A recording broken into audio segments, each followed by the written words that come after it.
नमस्कार दोस्तों। इस वीडियो में अपन इतिहास से संबंधित प्रश्न लेंगे और इतिहास से संबंधित स्पेशली देखिए गुप्त काल जो है, पूरे गुप्त काल के करीबन 50 के करीबन प्रश्न लिए हैं। पूरा गुप्त काल एक साथ समेट लिया गया। किसी भी प्रकार का गुप्त काल से संबंधित कला, संस्कृति, रहन सहन वगैरह वगैरह, उनका समय सारा समेट लिया है। इसलिए आप एक बार गुप्त काल को पढ़ लीजिए, उसके बाद में इन प्रश्नों को अगर सोल्व करेंगे तो आपको किसी प्रकार का कोई भी डाउट नहीं रहेगा, सारा क्लियर हो जाएगा। तो देखिए, गुप्त काल, उत्पत्ति वगैरह सब कुछ आएगा, सारे प्रश्न आएंगे। तो देखिए, गुप्त काल की उत्पत्ति गुप्तों की उत्पत्ति शूद्र वर्ण से किसने बताई है?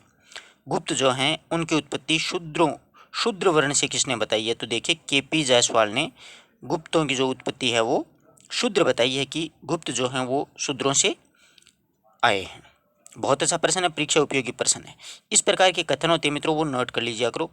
एक्चुअल में क्या है कि परीक्षा में ऐसे कथन पूछ लिए जाते हैं, ठीक है ना। तो गुप्तों की उत्पत्ति शूद्र वर्ण से केपी जायसवाल ने बताई है। नेक्स्ट प्रश्न देखिए अपना,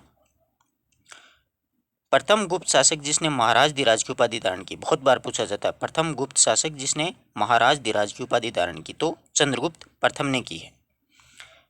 किसने? चंद्रगुप्त प्रथम ने। प्रयाग प्रशस्ति को किसने मरणोत्तर अभिलेख कहा है? प्रयाग प्रशस्ति जो है उसको किसने मरणोत्तर अभिलेख कहा? तो विदेशी विद्वान है फ्लिट, उसने प्रयाग प्रशस्ति को क्या कहा है? मरणोत्तर अभिलेख कहा है। चंद्रगुप्त के समकालीन सिंहल यानी श्रीलंका का शासक कौन था? अच्छा प्रश्न है। चंद्रगुप्त के समकालीन सिंहल श्रीलंका का शासक कौन था? मेघवर्मन नाम करके था। श्रीलंका का शासक उस समय कौन था? मेघवर्मन था। दोनों ही प्रश्न बहुत अच्छे हैं परीक्षा की दृष्टि से। प्रयाग प्रशस्ति को किसने मरणोत्तर अभिलेख कहा? फ्लिट ने कहा। और समुद्रगुप्त के समय सिंहल द्वीप यानी श्रीलंका का शासक कौन था? तो मेघवर्मन। नेक्स्ट देखिए, किस गुहा लेख में चंद्रगुप्त द्वितीय को राजा धीराज ऋषि कहा गया? अच्छा प्रश्न है मित्रों। किस गुहा लेख यानी गुहा यानी गुफा के लेख में चंद्रगुप्त द्वितीय को राजा धीराज ऋषि कहा है? तो उदयगिरी गुहा लेख जो है उसमें चंद्रगुप्त द्वितीय को राजा धीराज ऋषि कह करके पुकारा है। अच्छा प्रश्न है, किसी प्रकार का प्रश्न नहीं छोड़ा है, चाहे सरल हो चाहे कठिन हो, हर तरीके के प्रश्न लिए हैं। नेक्स्ट देखिए, किस गुप्त शासक के काल में नालंदा विश्वविद्यालय की स्थापना हुई? बहुत बार पूछा जाता है, किस गुप्त शासन के काल में नालंदा विश्वविद्यालय की स्थापना हुई? तो कुमारगुप्त के काल में नालंदा विश्वविद्यालय की स्थापना हुई थी। स्कंदगुप्त के शासनकाल में हूण आक्रमण का नेता कौन था? हूणों का आक्रमण हुआ था स्कंदगुप्त के समय। हूणों का उसमें नेता था, जो राजा था वो था तोमरण, परंतु उसका जो सेनापति था वो कौन था? खुशनवाज नाम करके था। क्या नाम था उसका? खुशनवाज नाम करके था। तो स्कंदगुप्त के शासनकाल में हूण आक्रमण का नेता यानी सेनापति खुशनवाज था, ध्यान रखना। अच्छा प्रश्न है परीक्षा की दृष्टि से। प्रथम गुप्त शासक जिसने बौद्ध धर्म स्वीकार किया, काफी महत्वपूर्ण है। प्रथम गुप्त शासक जिसने बौद्ध धर्म स्वीकार किया यह पुरगुप्त था। कौन था? पुरगुप्त था। गुप्त काल में व्यापारियों का प्रमुख क्या कहलाता था? तो शार्थवाह कहा जाता था। व्यापारियों जो प्रमुख होता था उसे क्या कहा जाता था? शार्थवाह कहा जाता था। गुप्त काल में सुदूर पश्चिम में व्यापारिक केंद्र क्या था?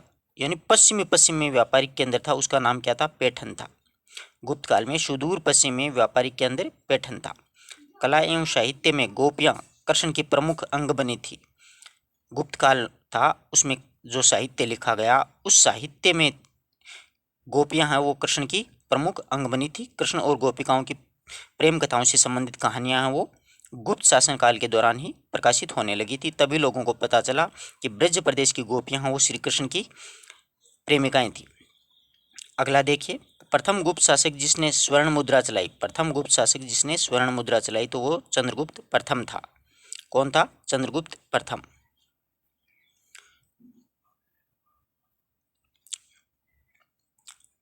अगला देखिए, किसने गुप्त साहित्य को पुनर्जागरण काल कहा? बहुत अच्छा प्रश्न है, परीक्षा की दृष्टि से काफी महत्वपूर्ण है। किसने गुप्त साहित्य को पुनर्जागरण काल कहा? तो आर डी बनर्जी के द्वारा गुप्त शासन काल को यानी गुप्त जो साहित्य था उसको पुनर्जागरण काल की संज्ञा दी थी। बीजगणित का जनक किसे माना जाता है? आर्यभट्ट को। बीजगणित का जनक किसे माना जाता है? आर्यभट्ट को।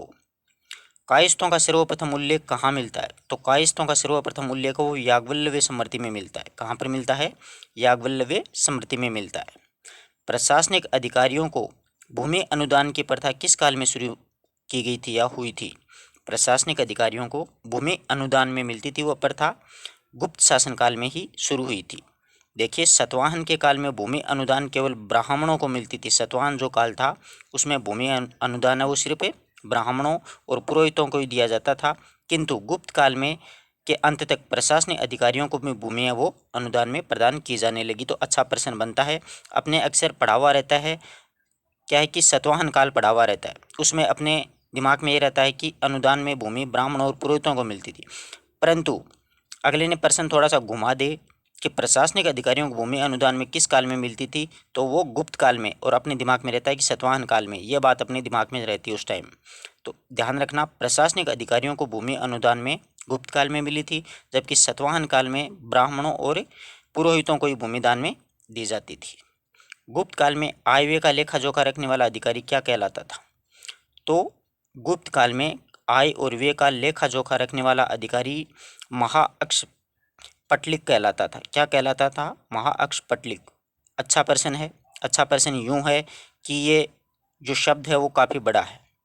महाअक्षपटलिक, ये याद होने में थोड़ी कठिनाई होती है, इसलिए ये प्रश्न महत्वपूर्ण परीक्षा की दृष्टि से पूछे जाने योग्य कथन है कि गुप्त काल में आय व्यय का जो लेखा जोखा रखने वाला अधिकारी था वो क्या कहलाता है? कि महाअक्षपटलिक। गुप्त काल में राजस्व एकत्रित करने वाला अधिकारी क्या कहलाता था? गुप्त काल में राजस्व एकत्रित करने वाला अधिकारी ध्रुवाधिकरणिक कहलाता था। क्या कहलाता था? ध्रुवाधिकरणिक कहलाता था। दो प्रश्न हैं, दोनों प्रश्न काफ़ी महत्वपूर्ण हैं। एक तो है आय का लेखा जोखा, महाअक्षपटलिक। दूसरा है राजस्व एकत्रित करने वाला, ये ध्रुवाधिकरणिक। दोनों ही प्रश्न काफ़ी महत्वपूर्ण हैं। नेक्स्ट देखिए, मंदिरों तथा ब्राह्मणों को शैक्षणिक एवं धार्मिक उद्देश्य से जो करमुक्त भूमि दान में दी जाती थी उसे क्या कहा जाता था? अच्छा प्रश्न है, कई बार पूछा जाता है। अग्रहार कहलाता था ये। यानी मंदिरों और ब्राह्मणों को शैक्षणिक एवं धार्मिक उद्देश्य से जो बिना ही करके भूमि दी जाती थी, इसका टैक्स नहीं लिया जाता था उन ब्राह्मणों से और मंदिरों से, तो वो भूमि है वो क्या कहलाती थी? अग्रहार कहलाती थी। ठीक है। नेक्स्ट प्रश्न देखिए, रेशमी बुनकरों की एक श्रेणी में मंदिरों मंदसौर में रेशम के बुनकर थे, रेशम के कपड़े बनाने वाले, उनकी एक श्रेणी ने मंदसौर एमपी में है 737 से 38 ईस्वी में एक भव्य सूर्य मंदिर का निर्माण करवाया, जिसका 773 और 74 ईस्वी तक मरम्मत की गई। इसकी जानकारी किससे मिलती है? वो मंदिर बनवाया, इसकी जानकारी अपन को किससे मिलती है? इसकी जानकारी अपन को कुमारगुप्त प्रथम के मंदसौर अभिलेख से मिलती है। अच्छा प्रश्न है कि रेशम के बुनकर के द्वारा एक मंदिर बनवाया गया था उन 437 से 38 ईस्वी में, जो सूर्य मंदिर था, जो 473 और 74 ईस्वी में मरम्मत करवाई गई, उसकी जानकारी अपन को कुमारगुप्त प्रथम के मंदसौर अभिलेख में इसकी जानकारी मिलती है कि रेशम के बुनकरों के द्वारा एक सूर्य मंदिर मंदसौर में बनवाया गया था। गुप्त अभिलेखों में सोने के सिक्कों को क्या कहा जाता था? बहुत अच्छा प्रश्न है, ये कई बार पूछा जाता है। तो सोने के सिक्कों को गुप्त अभिलेख में दिनार कहा जाता था। देखिए, दिनार जो शब्द है वो लैटिन भाषा के डेनिश शब्द से बना है। किससे बना है? लैटिन भाषा के डेनिश शब्द से बना है। प्राचीन भारत में गुप्त काल में ही सबसे ज़्यादा सोने के सिक्के चलाए गए। दिनार का प्रयोग भूमि की खरीद बिक्री में किया जाता था और चांदी का सिक्का रूपक कहलाता था। सोने का पूछेगा दिनार, चांदी का रूपक और तांबे का सिक्का जो होता था वो मासक कहलाता था। तीनों ध्यान में रखिएगा, सोने का सिक्का दिनार होगा, चांदी का सिक्का रूपक होगा, तांबे का सिक्का मासक होगा। और दिनार जो है वो भूमि की खरीद फरोख्त में काम में लिया जाता था, यानी भूमि खरीदी या बेची जाती थी, उस समय दिनार का प्रयोग किया जाता था। ठीक है। नेक्स्ट देखिए, एक ही जाति के व्यापारियों का समूह गुप्त काल में क्या कहलाता था? एक ही जाति के जो व्यापारी होते थे उनका समूह है गुप्त काल में क्या कहलाता था? पुंग कहलाता था। गुप्त काल में उसको क्या कहा जाता था? पुंग कहा जाता था। विभिन्न जाति के व्यापारियों का समूह है श्रेणी कहलाता था। विभिन्न जाति के व्यापारियों का समूह होता है वो श्रेणी कहलाता। जबकि एक ही नगर के व्यापारियों का समूह है निगम कहलाता। एक नगर के व्यापारी होते थे उनका समूह निगम कहलाता था।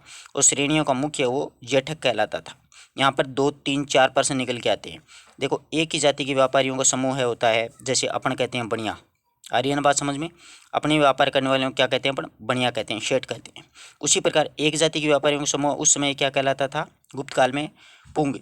विभिन्न जातियों के व्यापारियों का समूह है श्रेणी कहलाता था। विभिन्न जातियों के व्यापारियों का जो समूह था वो श्रेणी कहलाता। जबकि एक नगर के जो व्यापारी थे उनका समूह है निगम कहलाता था।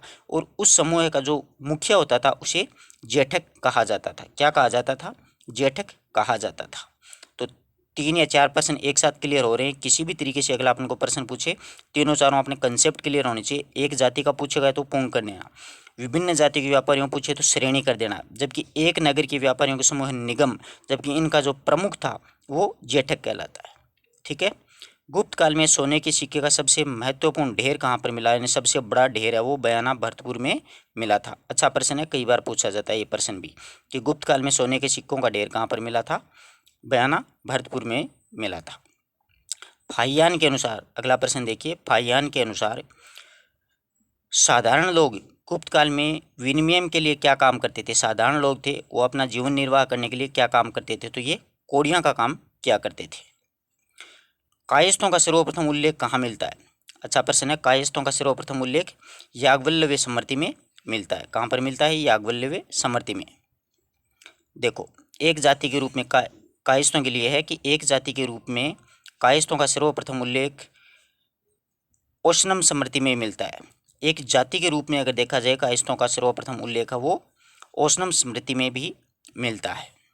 अगला देखिए, गुप्त काल में दास प्रथा कमजोर होने का कारण क्या था? यानी गुप्त काल में जो दास प्रथा थी वो कमजोर क्यों थी? इसका कारण था बंटवारे व धार्मिक अनुदानों के कारण भूमि छोटे छोटे टुकड़ों में विभाजित हो गई थी। इसलिए जो कमजोर जो दास लोग थे वो कमजोर हो गए, क्योंकि बंटवारे में उसकी भूमि है वो कम उसके हिस्से में आई, उनके हिस्से में आई मजदूरों के, दासों के, इसलिए वो कमजोर हो गए।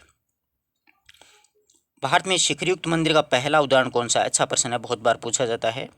ये जो गुप्त काल टॉपिक है वो रीट के लिए भी महत्वपूर्ण है और फर्स्ट ग्रेड के लिए भी महत्वपूर्ण है। दोनों परीक्षाओं के लिए बहुत महत्वपूर्ण है। तो भारत में शिखरयुक्त मंदिर का पहला उदाहरण है देवगढ़ दशावतार मंदिर। ये उत्तर प्रदेश में, ध्यान रखना, देवगढ़ दशावतार मंदिर उत्तर प्रदेश के ललितपुर जिले में स्थित है। कौन से जिले में? ललितपुर। ये झांसी के पास में है। कई पुस्तकों में आपको झांसी भी पढ़ने को मिल सकता है। तो अब क्या है कि नया जिला बन गया होगा ललितपुर, तो उसमें वहाँ पर स्थित है ये देवगढ़ दशावतार मंदिर। ये शिखरयुक्त पहला मंदिर है उत्तर भारत का। अगला प्रश्न देखिए, चंद्रगुप्त द्वितीय के मथुरा स्तंभ लेख में किस संप्रदाय का उल्लेख मिलता है? ये अच्छा प्रश्न है। चंद्रगुप्त द्वितीय के मथुरा स्तंभ लेख में किस संप्रदाय का उल्लेख मिलता है? तो पाशुपात संप्रदाय का उल्लेख मिलता है। मथुरा स्तंभ लेख के उदिताचार्य नामक पाशुपात मतानुयायी का उल्लेख मिलता है। वो भी एक गहराई में अगर जाएं इस प्रश्न के, तो मथुरा स्तंभ लेख में उदिताचार्य नामक एक पाशुपाती थे, एक अनुयायी थे पाशुपाती, उनका उल्लेख मिलता है। चंद्रगुप्त द्वितीय ने मथुरा स्तंभ लेख है वो पाशुपात संप्रदाय से संबंधित है। लेकिन इस पाशुपात संप्रदाय के अनुयायी हैं वो कौन है? उदिताचार्य नामक एक पाशुपाती व्यक्ति थे, वो इसके अनुयायी थे। इसका नामकरण या उल्लेख है वो उसमें मिलता है स्तंभ लेख में, मथुरा स्तंभ लेख में। आगे देखो, अजंता की कौन सी गुफाएं गुप्तकालीन है? अजंता की कौन सी गुफाएं गुप्तकालीन है? अच्छा प्रश्न है। अजंता की गुफा 16, 17 और 19 नंबर की जो गुफाएं हैं वो गुप्तकालीन गुफाएं हैं। कालिदास ने कौन से 2 खंड काव्य लिखे? ऋतु संहार और मेघदूत। देखो, कालिदास ने कुमार संभव और रघुवंश नामक 2 महाकाव्य लिखे थे। कुमार संभव और रघुवंश नामक महाकाव्य 3 नाटक लिखे थे। विक्रमो वंशोत्कीर्णम, मालविका अग्निमित्र और अभिज्ञान शकुंतलम, 3 नाटक लिखे थे। 2 खंडकाव्य ऋतु संहार और मेघदूत और 2 महाकाव्य कुमार संभव और रघुवंश नामक 2 महाकाव्य लिखे थे। इतनी रचनाएं कालिदास ने लिखी थी। शून्य का सिद्धांत तथा दशमलव प्रणाली का विकास किस काल में हुआ था? शून्य का सिद्धांत और दशमलव जो प्रणाली थी उसका विकास है वो भी गुप्त काल में ही हुआ था। बीजगणित का जनक किसे माना जाता है? तो बीजगणित का जनक आर्यभट्ट को माना जाता है। चंद्रमा पृथ्वी का चक्कर लगाती है तथा पृथ्वी सूर्य का चक्कर लगाती है, ये किसने कहा था? अच्छा प्रश्न है। चंद्रमा पृथ्वी का चक्कर लगाता है और पृथ्वी वो सूर्य का चक्कर लगाती है। ये सिद्धांत वराहमिहिर के द्वारा दिया गया था। किसके द्वारा? वराहमिहिर के द्वारा दिया गया था। घोड़ों की चिकित्सा से संबंधित अश्वशास्त्र या हौलशास्त्र किसने लिखी थी? घोड़ों की चिकित्सा से संबंधित अश्वशास्त्र तथा हौलशास्त्र किसने लिखी? ये शालिहोत्र एक ऋषि थे, उसने लिखी थी। शालिहोत्र ऋषि के द्वारा घोड़ों की चिकित्सा के लिए अश्वशास्त्र और हौलशास्त्र नामक एक पुस्तक की रचना की थी। परमार राजा भोज ने भी घोड़ों की चिकित्सा से संबंधित शालिहोत्र ग्रंथ लिखा था। ये परमार राजा भोज थे, उन्होंने भी घोड़ों की चिकित्सा से संबंधित एक शालिहोत्र नामक करके एक ग्रंथ इन्होंने भी लिखा था। ठीक है, आगे देखिए। दरिद्र चारुदत्त नामक नाटक किसने लिखा था? दरिद्र चारुदत्त नामक नाटक है वो भास के द्वारा लिखा गया था। भास ने संस्कृत भाषा में 13 नाटक लिखे थे। कितने लिखे थे? 13 नाटक लिखे। स्वप्न वासदत्ता, उरुभंग, प्रतिमका, अभिषेक, पंचरात्र, मध्यम व्योम, दूत, घटोत्कच, कर्णाभरण, दूतवाक्य, बालचरित्र, दरिद्र चारुदत्त, अविमारक और प्रतिज्ञा योग्य द्रायण। तो इस प्रकार से भास हैं, उन्होंने 13 नाटकों की रचना की थी। इसमें से किसी भी पुस्तक का नाम पूछा जा सकता है। परीक्षा की दृष्टि से ये सारी की सारी महत्वपूर्ण है। किसी भी नाटक का अक्सर पूछ लिया जाता है परीक्षा में, तो ध्यान रखिएगा। इन 13 जो पुस्तकें हैं, जो नाटक हैं, उनकी रचना वो किसने की थी? भास के द्वारा ही की गई थी। अगला देखिए। काशी प्रसाद जायसवाल के अनुसार गुप्त किस वर्ण में आते हैं? काशी प्रसाद जायसवाल के अनुसार गुप्त हैं वो किस वर्ण में आते हैं? तो काशी प्रसाद जायसवाल ने गुप्त हैं उनको शूद्र वर्ण में माना है। काशी प्रसाद जायसवाल का मानना है कि गुप्त हैं वो क्या हैं? शूद्र हैं। गुप्त संवत किसने चलाया था? ये संवत का मैंने एक वीडियो बनाया था। शक संवत, विक्रमी संवत, हिजरी सन, ये सारे के सारे आप उस वीडियो को देखोगे तो आपको पूरी बात कंसेप्ट क्लियर हो जाएगी। तो देखिए, गुप्त संवत किसने चलाया? चंद्रगुप्त प्रथम ने 319 से 20 ईस्वी में गुप्त संवत चलाया था। चंद्रगुप्त प्रथम है, उसने 319 से 20 ईस्वी में गुप्त संवत चलाया था। इसको वल्लभी संवत, हाँ नीचे लिखा हुआ भी देखो, गुप्त संवत को वल्लभी संवत भी कहा जाता है। यह प्रश्न अक्सर पूछा जाता है कि किस संवत को वल्लभी संवत कहा जाता है, तो गुप्त संवत को वल्लभी संवत कहा जाता है। चंद्रगुप्त प्रथम के द्वारा 319 से 20 ईस्वी में चलाया था, क्योंकि गुजरात के वल्लभी के मैत्रक शासकों के द्वारा गुप्त संवत का प्रयोग किया गया था। गुजरात के वल्लभी के जो मैत्रक शासक थे, उन्होंने गुप्त संवत का प्रयोग किया था, इसलिए इन्हें वल्लभी संवत भी कहा जाता है। चंद्रगुप्त की दक्षिणी विजय को हेमचंद्र राय चौधरी ने क्या कहा?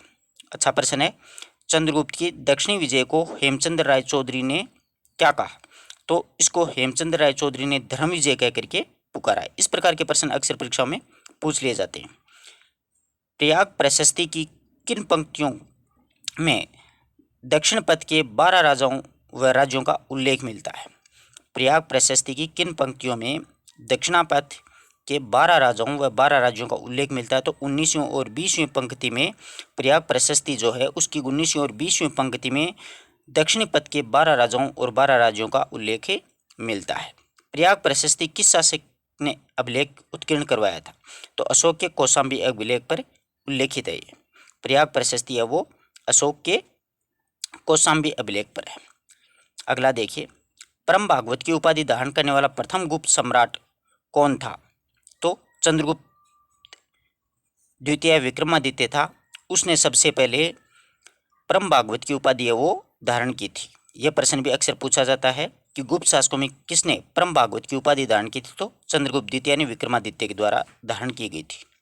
चंद्रगुप्त द्वितीय ने अपनी पुत्री प्रभावती गुप्ता का विवाह किस वाकाटक नरेश के साथ किया था? तो चंद्रगुप्त द्वितीय ने अपनी पुत्री प्रभावती का विवाह है वो रुद्रसेन द्वितीय के द्वारा किया था। किसके द्वारा किया था? रुद्रसेन द्वितीय के द्वारा किया था। चंद्रगुप्त द्वितीय ने किस शासक को पराजित करके पश्चिमी भारत में से शकों का उन्मुख कर दिया था? तो रुद्र सिंह तृतीय को पराजित किया था चंद्रगुप्त द्वितीय ने, और पश्चिमी भारत है उसमें शकों का पश्चिमी भारत से शकों का उन्मूलन कर दिया था, शकों को हटा दिया था रुद्रदत्त द्वितीय को हरा करके, चंद्रगुप्त द्वितीय के द्वारा हराया गया था। कुमारगुप्त ने सिक्कों पर गरुड़ के स्थान पर किसकी आकृति बनवाई? अच्छा प्रश्न है। कुमारगुप्त ने अपने सिक्कों के ऊपर गरुड़, पहले क्या था कि गुप्त शासनकाल में जो सिक्के चलते थे उसमें गरुड़ की आकृति होती थी, परंतु कुमारगुप्त ने उसको हटा करके मयूर और कार्तिकेयन की मूर्तियाँ वो आकृतियाँ वो बनानी शुरू कर दी सिक्कों पर। तो गरुड़ के स्थान पर मयूर और कार्तिकेयन किया। किस गुप्त शासक ने विक्रमादित्य की उपाधि धारण की थी? किस गुप्त शासक ने क्रमादित्य की उपाधि धारण की? तो स्कंदगुप्त ने क्रमादित्य की उपाधि धारण की थी, ये भी ध्यान में रखना। आगे देखिए, गुप्त काल में सुदर्शन झील का निर्माण, यह प्रश्न बहुत बार पूछा जाता है। गुप्त काल में सुदर्शन झील का निर्माण किसके द्वारा करवाया गया था? तो स्कंदगुप्त के शासनकाल में। सौराष्ट्र गुजरात को कहा जाता है, ध्यान रखना। सौराष्ट्र के गवर्नर प्रणदत्त के पुत्र चक्रपालित की देखरेख में सौराष्ट्र में एक सुदर्शन झील का निर्माण करवाया गया था। तो ध्यान रखना, गुप्त शासनकाल था, उसमें सुदर्शन झील जो गुजरात यानी सौराष्ट्र में बनी थी, तो सौराष्ट्र का गवर्नर था प्रणदत्त, तो उसके बेटे की देखरेख यानी चक्रपालित की देखरेख में सुदर्शन झील का निर्माण किया गया था और अशोक के शासनकाल में इसका पुनर्निर्माण करवाया गया था। किस गुप्त शासक के समय में सोने के सिक्कों में सबसे ज़्यादा मिलावट मिलती थी? कौन सा गुप्त शासक था जिसके शासनकाल में सोने के सिक्कों में सर्वाधिक मिलावट मिलती है? तो चंद्रगुप्त के सिक्कों में सर्वाधिक मिलावट मिलती है। सती प्रथा का प्रथम अभिलेख के साक्ष्य कौन सा अभिलेख है? यानी किस अभिलेख में सबसे पहले सती प्रथा का उल्लेख किया गया है? तो एरण अभिलेख था ना, उसमें सबसे पहले ये उल्लेखित किया गया है, लिखित है, मिलता है प्रमाण अपन को कि सती प्रथा लागू थी। एरण अभिलेख 510 ईस्वी का है। यह है गुप्त शासक भानुगुप्त के समय का था। एरण अभिलेख किसके शासनकाल का? भानुगुप्त के शासन के समय का था। और भानुगुप्त के सेनापति गोपराज की मृत्यु होने पर, भानुगुप्त का एक सेनापति था गोपराज, उसकी मृत्यु होने पर उसकी पत्नी के सती होने का उल्लेख एरण अभिलेख में मिलता है। बहुत अच्छा प्रश्न है, परीक्षा की दृष्टि से बहुत ही महत्वपूर्ण है मित्रों। तो ध्यान रखिएगा, सती प्रथा का सबसे पहले उल्लेख है वो एरण अभिलेख में मिलता है। एरण अभिलेख 510 ईस्वी में गुप्त शासक भानुदत्त के समय का है। गुप्त शासक कौन था उस समय? भानुदत्त था। तो भानुदत्त के सेनापति था एक गोपराज, उसकी मृत्यु पर उसकी पत्नी के द्वारा सती होने का उल्लेख मिलता है। तो सबसे पहले सती होने का उल्लेख किस में मिलता है? एरण अभिलेख में। ध्यान रखिएगा, बहुत ही महत्वपूर्ण प्रश्न है। कुमारगुप्त के मथुरा अभिलेख में किस जैन मुनि का उल्लेख है? अच्छा प्रश्न है। कुमारगुप्त के मथुरा अभिलेख में किस जैन मुनि का उल्लेख है? तो दतिलाचार्य का उल्लेख है।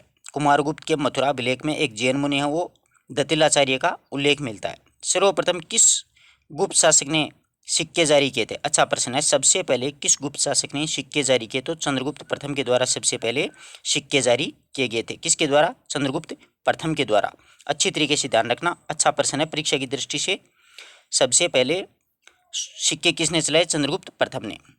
नगरों का क्रमिक पतन किस काल की एक महत्वपूर्ण विशेषता है? नगरों का क्रमिक पतन है वो किस काल की महत्वपूर्ण विशेषता है? तो वो गुप्त काल की महत्वपूर्ण विशेषता है। चंद्रगुप्त द्वितीय के सेनापति अम्रकार्दव का उल्लेख किस लेख में मिलता है? चंद्रगुप्त द्वितीय का सेनापति था अम्रकार्दव, उसका उल्लेख किस लेख में है? तो सांची लेख में उल्लेख मिलता है। गुप्तकालीन साहित्य को किसने पुनर्जागरण कहा? मैक्स मुलर के द्वारा कहा गया था। गुप्तकालीन ब्राह्म्य अभिलेख से युक्त जैन प्रतिमाएं कहाँ पर मिली थी? यानी गुप्तकालीन ब्राह्मी लिपि में लिखी गई जैन प्रतिमाएं कहाँ मिली? तो ये दुर्जनपुर में मिली थी। कहाँ पर मिली थी? दुर्जनपुर एक स्थान का नाम है, वहाँ पर मिली थी। चंद्रगुप्त द्वितीय, अगला प्रश्न नेक्स्ट अंतिम है, देखिए। चंद्रगुप्त द्वितीय की दूसरी राजधानी कौन सी थी? उज्जैन थी। कौन सी थी? उज्जैन। पहली पाटलिपुत्र थी, दूसरी कौन सी थी? उज्जैन थी। इस प्रकार से अपन ने गुप्त शासन से संबंधित अधिकांश प्रश्नों का अध्ययन किया है। नेक्स्ट जो वीडियो आएगा उसमें अपन कोई इतिहास का दूसरा टॉपिक है वो लेंगे। ये फर्स्ट ग्रेड और रीट दोनों से संबंधित है, काफ़ी महत्वपूर्ण प्रश्न है मित्रों। जो प्रश्न पहले आप गुप्त शासनकाल को पढ़ लेना, उसके बाद में इन प्रश्नों को अध्ययन करोगे तो आपका पूरा गुप्त काल है उसका कंसेप्ट क्लियर हो जाएगा। मिलते हैं एक नए वीडियो नए टॉपिक के साथ, तब तक के लिए नमस्कार दोस्तों।